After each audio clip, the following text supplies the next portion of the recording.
வணக்கம் நண்பர்களே, நான் உங்கள் ஜோதிடர் சண்முகசுந்தரம் பேசுகிறேன். என்னை பார்க்க வரும் நிறைய நண்பர்கள் பொருளாதாரம், அதாவது பணம் இல்லை, சொந்த வீடு இல்லை, வசதி இல்லை, அதனால் திருமண காரியம் தள்ளி போகிறது என்று கூறுகிறார்கள்.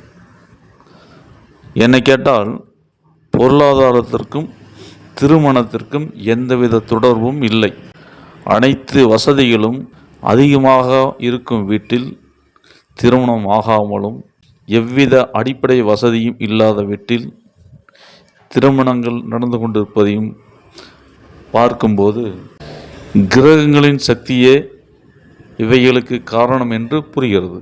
பொருளாதாரத்திற்கும் திருமணத்திற்கும் எந்தவித சம்பந்தமும் கிடையாது. பணம் இல்லாதவர்கள் கூட திருமணம் செய்கிறார்கள். பணம் நிறைய வசதி வாய்ப்புகள் இருந்தாலுமே கூட திருமணம் நடக்காமலும் இருக்கிறது. உண்மைதான் நண்பர்களே. நன்றி, வணக்கம்.